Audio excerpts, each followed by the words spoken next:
itu kalau pemicunya tidak ditangkap, kita yang ditakutkan tuh mereka tidak sabar gitu loh. Kita sudah berusaha, tolong tangkap itu si Rizik dulu. Di Banyumas ini udah panas sekali nih. Banyumas, Cilacap, Purbolinggo, dan daerah lain. Itu kalau aparat nggak cepat-cepat bertindak, itu apa yang ditakutkan kita itu terjadi gitu. Ini kita udah dari tadi tuh nahan. Jangan sampai teman-teman kita di bawah itu bergerak sendiri.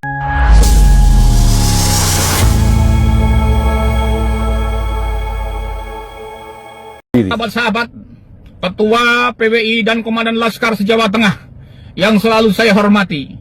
Pada kesempatan ini saya akan menyampaikan informasi dan instruksi kepada seluruh Ketua dan Komandan Laskar se-Jawa Tengah. Perlu diketahui bahwa baru saja terjadi sebuah peristiwa, yaitu intimidasi dan perusakan terhadap anggota PWI di Kabupaten Cilacap, tepatnya di Kecamatan Kroya, terhadap Saudara Salahuddin. Di mana Salahuddin tadi didatangi 4 orang anggota FPI, dan anggota FPI itu menyampaikan sebuah ancaman bahwa tidak boleh Kroya didirikan FPI. Kalau didirikan maka Kroya akan rata. Kemudian sebenarnya Salahuddin sempat untuk merekam percakapan mereka, ancaman mereka, namun rekaman itu diketahui oleh anggota FPI yang berjumlah 4 orang tadi. Kemudian HP diminta direbut dan kemudian dibanting ke lantai sehingga HP Salahuddin pecah. Karena pada saat itu di rumah Salahuddin ada bayi kecil dan bayinya menangis sehingga tidak memungkinkan Salahuddin untuk melakukan perlawanan. Saya instruksikan kepada PWI Cilacap segera melakukan pelaporan secara resmi kepada Polres Cilacap ataupun Polsek Kroya untuk segera mendapatkan penanganan. Dan ini saya mohon kepada kepolisian untuk segera mengambil langkah tegas dan tegas kepada pelaku-pelaku intimidasi ini, sehingga tidak terjadi hal-hal yang tidak diinginkan. Dan kami mohon kepada seluruh Laskar Cilacap segera merapatkan barisan dan laskar-laskar di sekitar Kabupaten Cilacap untuk bersiap-siap bila mana suatu waktu dibutuhkan. Terima kasih, dan saya sudah melaporkan kepada Polda Jawa Tengah, tepatnya di Intelkam Jawa Tengah. Kemudian dari pihak Polda telah meneruskan laporan ini kepada Polres Cilacap. Dan mudah-mudahan semoga Polres Cilacap segera menangani dan mengusut kasus ini sampai tuntas, sehingga tidak terjadi adanya intimidasi-intimidasi yang dilakukan oleh oknum-oknum ataupun orang-orang FPI yang merupakan ini organisasi yang sudah dinyatakan terlarang oleh pemerintah. Demikian, semoga kepolisian segera menindak tegas pada pelaku-pelaku intimidasi di Republik Indonesia ini. Kami dari Banyumas memantau situasi dan kondisi nampaknya semakin memanas. Malam hari ini saya dan teman-teman masih memantau situasi dan kondisi di Cilacap dan di Purbalingga, 2 kabupaten tetangga yang masing-masing melaporkan ada ketegangan antara anak-anak bangsa dengan pendukungnya Habib. Tentu saja ini adalah situasi yang tidak kita inginkan, karena situasi semacam ini kalau dibiarkan bisa menimbulkan clash horizontal antar anak-anak bangsa. Padahal kita semuanya dan anak-anak bangsa yang lain sedang memperjuangkan harkat martabat Negara Kesatuan Republik Indonesia yang sedang terus-menerus dibikin gaduh oleh provokasi yang dipimpin oleh keturunan imigran Yaman yang mengaku diri sebagai keturunan Nabi, yang memprovokasi perang. Dan tentu saja ini direspon serius oleh anak-anak Nusantara yang tidak terima atas ucapan kotor mereka, penghinaan mereka. Dan untuk itu pada malam hari ini kami bersama dengan Gus Fakih RT Wiradiningrat. Selamat malam Gus. Selamat malam. Sehat? Alhamdulillah, sehat selalu. Terima kasih Gus Fakih atas kehadirannya di Banyumas sejak kemarin. Kemudian ada Mas Win dari Laskar Mataram, Mas Nanang dari Tribata Lembaga Bantuan Hukum Banyumas, kemudian ada Gus Aum dari PWI, Cucu di Ponorogo. Terah di Ponorogo, Mataram juga, dan Mas Panji dari PWI. Siap. Pertama saya ingin mungkin masukan atau apapun lah dari Gus Fakih, apa sebaiknya harus dilakukan oleh aparat keamanan menyikapi situasi terkini. Saya sendiri ini Gus, malam hari ini mengendalikan laskar-laskar PWI Banyumas dan tampaknya sudah sangat tegang sejak sore tadi karena ada informasi pendukung Habib katanya mempersekusi anggota teman kami di Binangun Cilacap. Malam hari ini nih, sekarang ini saya belum tahu kondisi persisnya, tapi laskar sudah meluncur ke Purbalingga. Apa yang harusnya dilakukan ini oleh aparat kepolisian kita ini? Baik. Terima kasih. Assalamualaikum warahmatullahi wabarakatuh. Waalaikumsalam. Rahayu. Saya kali ini akan berbicara dengan sangat berhati-hati karena fase bernarasi, menyampaikan data, pembuktian, kesaksian, tes DNA sudah, saya anggap sudah fase yang telah usai. Yang sekarang ini, kalau menurut saya, mohon maaf, saya melihat bahwa negara telat hadir, entah disengaja atau tidak, entah ini abai atau memang ada pertimbangan lain, saya tidak tahu. Karena segala kekisruan dan kejahatan ini yang sedang menimpa pribumi Nusantara maupun kegaduhan di negara kita ini, kalau tadi memang benar pelakunya adalah sekelompok etnis imigran Yaman, dalam hal ini klan Ba'alwi yang mengaku cucu Nabi, yang dari kejahatan mengaku cucu Nabi ini bisa mendapatkan otoritas kepercayaan dari publik, terutama dari para penganut agama Islam sebagai agama mayoritas. Saya melihat bahwa ini sebenarnya masalah ini mudah untuk penyelesaiannya. Bagaimana negara hadir untuk dengan segala kaidah meluruskan apa itu kaidah dan penggolongan, atau meluruskan siapa-siapa yang secara keilmuan, secara kesaksian dan pembuktian benar-benar cucu Nabi. Karena di hampir semua negara Islam itu ada nakobah, ada pencatat nasab Nabi. Dalam hal ini dari jalur Imam Hasan maupun Imam Husain. Demikian juga di Yaman. Kalau tidak salah nakibnya bernama Imam Sayyid Abdul Basit Toba-Tobai Al-Hasani. Di Irak pun juga ada. Di Turki juga ada Hasimion Sayyid Munir, bekas Khilafah Utsmani. Apalagi Maroko, apalagi Yordan, yang penguasa-penguasanya memang terhitung masih zuriat Nabi Muhammad SAW. Saya menggarisbawahi Yaman sama Irak karena ini dua negara yang diklaim migrasi leluhurnya klan Ba'alwi. Jadi sebenarnya gampang saja, kalau ini negara serius untuk melakukan resolusi konflik, buatlah lembaga kenakiban kerjasama dengan seluruh nakobah dunia, hadirkan nakib dari Yaman maupun nakib dari Irak untuk memberi kesaksian, memberi stempel. Bener enggak klan Habib Ba'alwi ini diakui sebagai kebagian keluarga Nabi di Yaman maupun di Irak? Kalau tidak, ya sudah, selesai. Negara harus memberikan ketegasan, punishment. Barang siapa yang memalsukan asal-usul atau sejarah dan lain sebagainya, ini ada pasalnya. Ini dari Tribata sudah membuat kajian yang setebal itu, enggak tahu ini sudah dibaca apa enggak sama pemangku negara. Dan saya kan sudah masuk rekomendasi itu di pemangku-pemangku negara, entah itu Mabes Polri, entah itu BNPT, entah itu penasihat presiden, atau mungkin saya yakin sudah sampai di meja presiden. Wallahualam, sudah disebarluaskan dan sudah disampaikan di medsos, ditulis dengan kajian buku dan lain sebagainya. Hingga hari ini klan Ba'alwi tidak bisa menghadirkan pembuktian bahwa dirinya diakui oleh keluarga besar, keluarga Nabi di seluruh dunia. Sebenarnya itu saja, simple. Tapi negara harus hadir, tidak bisa dibiarkan liar. Ketika kemudian Mas Agus tadi bertanya, bagaimana seharusnya pemerintah, itu dulu, agar kejahatan mereka kemudian perbudakan spiritual, kapitalisasi nasab, atau pendawiran, atau kemudian kejahatan-kejahatan lain baik pidana, perdata maupun moralitas berawal dari pengakuan cucu Nabi yang sesat ini, yang kemudian merambah ke rasisme, merasa rasa lebih tinggi dan lain sebagainya. Dan ini sudah berlangsung 200 tahun sejak zaman penjajahan.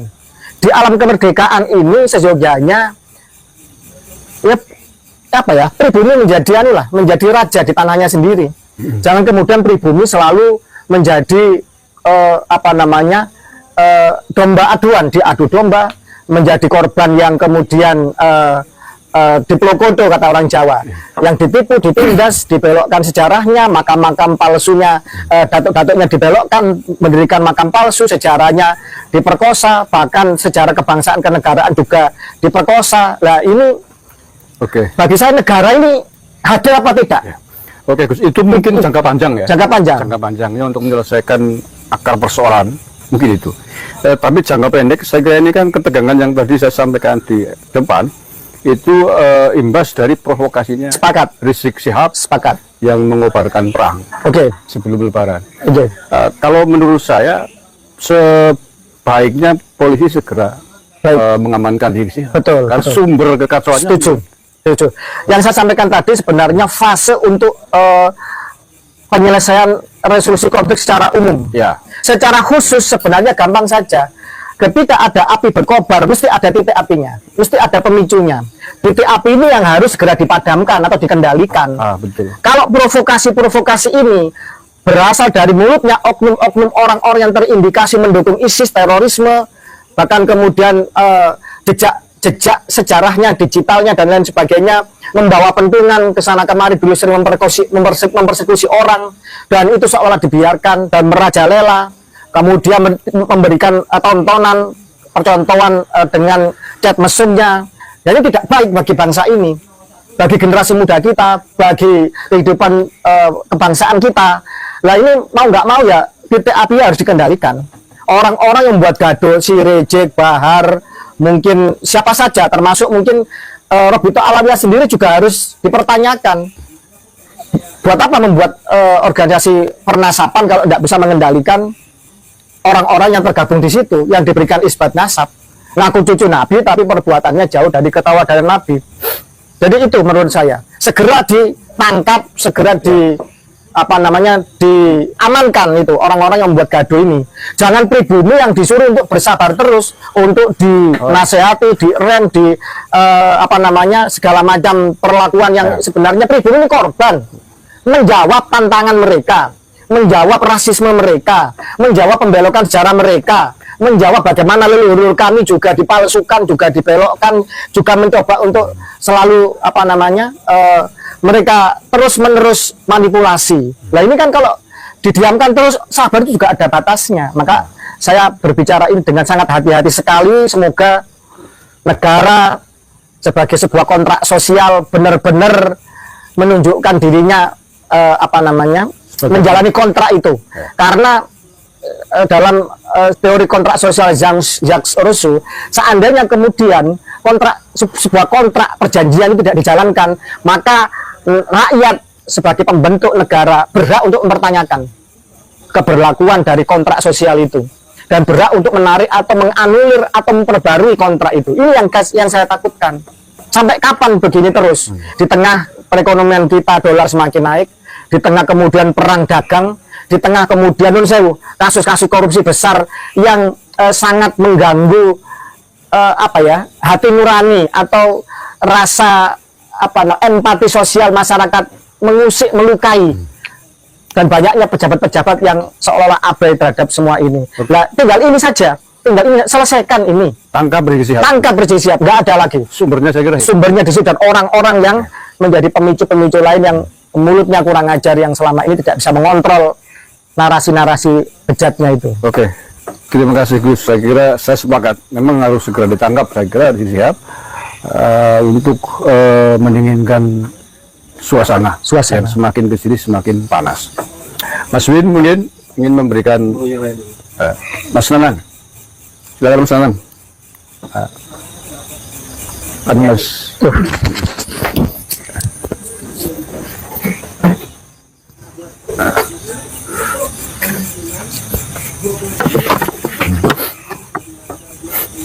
Silakan Mas Nanang. Ji. Terima kasih. Assalamualaikum warahmatullahi wabarakatuh. Shalom, Om Swastiastu, Namo Buddhaya, dan salam kebajikan untuk kita semuanya. Rahayu, rahayu, rahayu.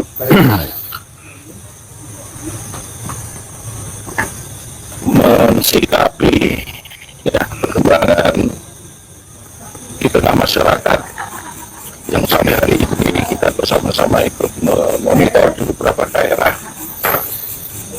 khususnya di Banyumas dan sekitarnya.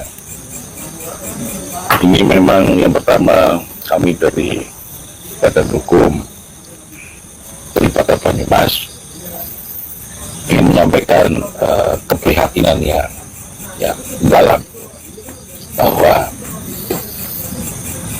apa yang terjadi di beberapa tempat, beberapa daerah tidak lepas daripada imbas daripada polemik nasab ya, polemik nasab yang sampai hari ini belum selesai. Dan kami merasa polemik ini adalah polemik nasional, hampir terjadi dan imbasnya dirasa di semua daerah yang ada di Indonesia, khususnya di mana daerah-daerah itu sendiri mayoritas adalah pemeluk agama Islam. Bercermin dari sejarah Indonesia pasca kemerdekaan ataupun awal kemerdekaan, bahwa konflik-konflik agama seyogianya bisa diselesaikan oleh ormas-ormas agama yang ada di Indonesia. Yang kami lihat saat ini yang terjadi justru ormas-ormas agama itu sendiri banyak diam dan cenderung tidak mempedulikan.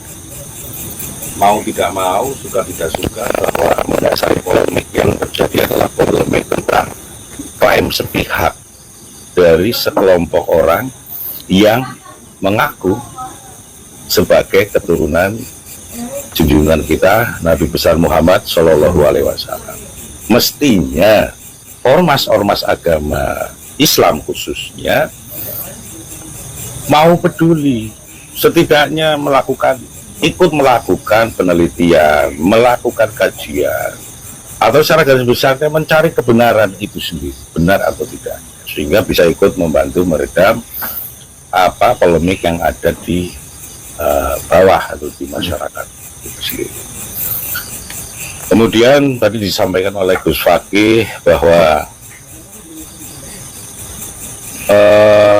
harapan negara bisa ikut hadir dan segera hadir. Mungkin tidak, ya sangat mungkin.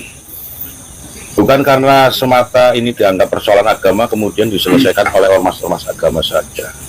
Kalau ada urusan agama, diantaranya bahkan urusan ibadah ya, haji kan negara juga mau intervensi. Karena gitu. Nah, ini kan berpotensi ketika tidak segera terselesaikan akan menimbulkan semakin meluasnya polemik itu sendiri. Bahkan sampai hari ini potensi gesekan, benturan langsung di tengah masyarakat antara kelompok yang pro dan kontra ini kan sudah dirasa sangat dekat sekali. Menghitung hari. Ya dekat lah, saya katakan dekat sekali. Bahkan menghitung jam mungkin. Maka dari itu kami berharap dari Tripata Banyumas kepada seluruh masyarakat Indonesia, khususnya umat Islam, tetap mengedepankan rasa persatuan dan kesatuan, mengendalikan emosi, dan kepada aparat kepolisian penegak hukum. Yang pertama, kami berharap agar bisa melakukan tindakan-tindakan pencegahan dini. Jangan sampai ketika hal yang tidak diharapkan itu terjadi, baru mereka mau turun. Tidak semua delik itu atas dasar aduan atau pelaporan. Hal-hal yang memang mengancam terhadap benturan di lapangan, mengancam persatuan dan kesatuan, mengancam kedaulatan dan sebagainya, mereka bisa bertindak sebetulnya. Ya, apalagi provokasi perang kan? Ya, itu memang sangat berbahaya di situasi sekarang. Dan hanya presiden kan di sistem pemerintahan kita Betul. yang punya otoritas untuk mengumumkan perang. Ya. Keprihatinan kami berikutnya adalah di saat perang global ya, baik perang ekonomi global dan lain sebagainya. Tentunya kami menyadari pemerintah sedang fokus dalam banyak hal, tetapi setidaknya dengan menugaskan kelembagaan atau kementerian yang berkompeten untuk bisa merumuskan bagaimana penyelesaiannya wacana tadi, di antara wacana sudah dilontarkan oleh Gus Fakih, adanya pembentukan Nakoba, ataupun bahasa saya mungkin adalah pembentukan lembaga-lembaga yang melegitimasi nasab, baik nasab atau keturunan dari tokoh-tokoh penting agama maupun nasab dari tokoh-tokoh penting bangsa Indonesia, sehingga tidak ada lagi akuisisi dari kelompok apapun yang dengan dasar sepihak kemudian mengklaim sebagai yaitu keturunan ataupun ahli waris atau nasabnya dari tokoh-tokoh penting agama maupun tokoh-tokoh nasional, termasuk juga dalam hal pembelokan sejarah dan lain sebagainya. Negara juga harus memikirkan bagaimana melindungi sejarah ini secara konstitusi, sehingga tidak mudah orang klaim membelokkan siapa itu ngaku si A adalah penemu ini, si A adalah penemu itu. Di sisi lain, catatan sejarah kita tidak seperti itu. Nah, pelindungan hukumnya secara konstitusi juga harapan kami juga harus mulai dipikirkan oleh pemerintah melalui kementerian ataupun lembaga-lembaga lain yang berkompeten. Ada lagi mengenai masalah pendakwah atau apa namanya istilahnya pendakwah ya, siar agama kan lebih cenderung ke pendakwah, mubalik dan lain sebagainya.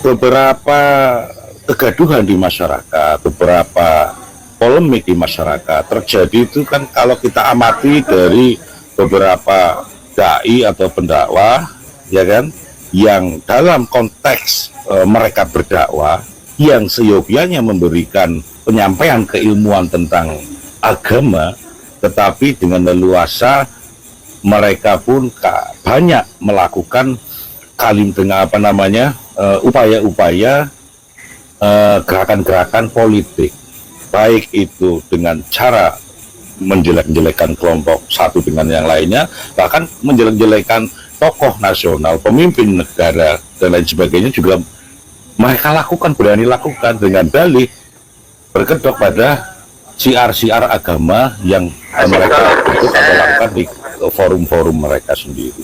Maka dari itu kami mengusulkan seyogianya dalam hal ceramah itu sendiri pemerintah juga memberikan sertifikasi melalui lembaga yang berkompeten juga. Nah, karena berkaitan dengan syiar agama itu tidak hanya dilakukan oleh pemuka agama Islam, tetapi oleh agama-agama lain dan berpotensi juga, maka sangat relevan ketika pemerintah mengeluarkan sertifikasi untuk para pendakwah-pendakwah agama yang ada di Indonesia. Agar supaya apa? Ada batasan-batasan, ada sanksi, ada konsekuensi yang melekat ketika para pendakwah ini sendiri keluar rel dalam penyampaiannya, maka bisa saja diberikan sanksi untuk dicabut sertifikasinya dan tidak diperkenankan manggung atau memberikan ceramah di manapun juga. Itu kan teknis sekali, tetapi ada keterlibatan negara dengan ikut memikirkan, memberikan batasan-batasan dalam ceramah agama juga sangat relevan dan perlu dipertimbangkan. Oke, Mas Nanang, mungkin dalam jangka pendek, waktu dekat nih situasi yang sedang sangat panas ini. Kalau masukan Mas Nanang apa ya? Saya berharap aparat penegak hukum, kepolisian khususnya bisa bekerja lebih cepat untuk mencegah agar supaya hal-hal yang tidak diinginkan di tengah masyarakat, benturan-benturan yang tidak diinginkan itu bisa diredam. Berlaku objektif, artinya apa? Ketika ada 2 kelompok atau 3 kelompok tentunya harus memperlakukan sikap yang berimbang kepada 3 kelompok itu sendiri, karena persoalan utamanya kan belum clear. Berbicara ideologi, berbicara keyakinan yang mana ranahnya ini masih jauh untuk bisa dibuktikan secara keilmuan, ini kan juga panjang prosesnya. Kalau provokasi perang yang disampaikan oleh Rizik Syihab itu bisa nggak secara hukum aparat langsung menangkap Rizik Syihab? Ya mestinya ambil tindakan. Mestinya ambil Dia tindakan. kan terang-terangan secara verbal Oh iya. akan mengobarkan perang pasti Betul, gitu. betul. Dan itulah yang memicu anak-anak Nusantara menyambut, Ya. melawan mereka, dan sampai ketegangan terjadi sampai malam hari ini. Sedikit mungkin agak sudut pandang berbeda. Ketika kepolisian masih mengedepankan prinsip no viral no justice, maka yakinlah terhadap orang-orang atau kelompok-kelompok atau masyarakat Indonesia yang mengecam dengan kelompok Rizik Syihab, ya, atau pernyataan daripada Rizik Syihab, pasti akan berbondong-bondong untuk meminta segera ditangkap dan diproses hukum. Oke. Jadi sependapat saya kira bahwa aparat harus bertindak tegas dan secepatnya Ya. kepada Rizik Syihab. Ya, tentu saja dengan aksi nyatanya menangkap kan, Ya. karena telah secara nyata memprovokasi massa untuk melakukan perang. Nah ini yang sampai malam hari ini menjadi sangat tegang di Jawa Tengah, di Pantau khususnya. Di wilayah lain kemarin sudah tegang, tapi yang hanya hampir nyaris tidak berhenti semenjak sepekan terakhir ya, di Jawa Tengah, di Karanganyar, tadi sore Cilacap, ini malam ini di Purbalingga. Mudah-mudahan di tempat lain sih tidak gitu ya. Jawa Timur juga ya. Jawa Timur juga panas juga ya. Barat juga sama. Nah makanya ini saya kira warning yang sangat tegas buat aparat keamanan khususnya polisi kan ya. Bagaimana untuk bisa memadamkan sumber api tadi. Ya sumbernya siapa lagi kalau bukan provokatornya itu. Nggak usah ragu-ragu, saya kira tangkap Rizik Syihab agar anak-anak Nusantara menjadi merasa tidak terancam lah, atau agar merasa puas bahwa provokator telah ditangkap, merasa terlindungi gitu, merasa aparat hadir ketika ada orang yang memprovokasi perang gitu loh. Oke, saya kira itu sepakat saya. Mas Usaung mungkin mau nambahin? Ya.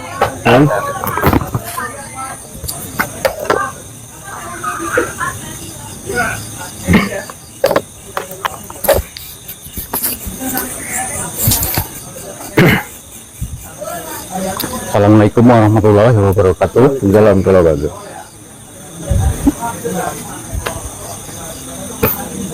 Saya mungkin akan menambah sedikit apa yang disampaikan oleh Wakil tadi. Memang apinya itu yang harus dipadamkan gitu. Rizik Syihab tangkap. Kita semua di sini itu sudah capek menahan anggota-anggota kita, teman-teman dari pribumi untuk tidak bergerak, untuk tidak terprovokasi gitu. Tapi apapun itu, kalau pemicunya tidak ditangkap, kita yang ditakutkan tuh mereka tidak sabar gitu loh.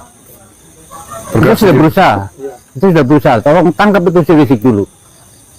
Setelah itu nanti ayo kita selesaikan apa yang terbaik lah. Jangan sampai anak-anak bangsa itu terpecah belah seperti ini hanya karena satu orang yang membuat jadi gaduh di Nusantara ini. Itu aparat harus bertindak, harus turun. Kita tidak bisa seperti ini terus gitu. Paling itu yang harus kita sebar. Di Banyumas itu udah panas sekali nih. Banyumas, Cilacap, Purbalingga, di daerah lain. Itu kalau aparat nggak cepat-cepat bertindak, itu apa yang ditakutkan kita itu terjadi gitu.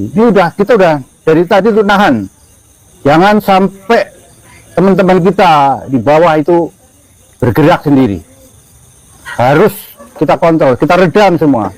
Tapi tolong aparat harus benar. Tangkap dulu itu sih pemicunya. Paling itu yang bisa saya sampaikan itu. Assalamualaikum warahmatullahi wabarakatuh. Waalaikumsalam. Terima kasih Gus Aung. Saya kira sepakat saya bahwa pemicunya memang harus ditangkap untuk meredakan situasi. Mas Anji nambahin? Ya. Oke. Terima kasih. Saya kira sangat jelas tegas pesan dari Banyumas untuk aparat kepolisian khususnya di Mabes Polri dan seluruh jajarannya.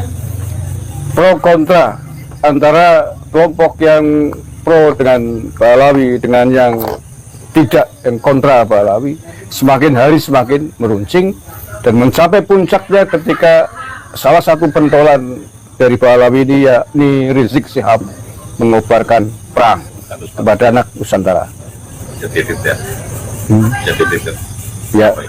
Kalau memang menangkap Rizik harus dengan adanya laporan, siap-siap saja. Sapan-sapan melakukan ada laporan polsek ke polres. Oke, Mas Nana, terima kasih. Jadi walaupun tadi sudah dijelaskan oleh Mas Nanang bahwa tidak perlu sebenarnya dengan cara laporan atau aduan ke polisi untuk menangkap Rizik Syihab karena provokasi perangnya itu. Tetapi seandainya kok kemudian menunggu harus ada laporan, maka ya siap-siap saja menurut Mas Nanang polisi untuk menerima aduan laporan dari seluruh elemen masyarakat di Indonesia. Dan itu saya kira akan menjadi sangat ribet kan kalau itu dilakukan.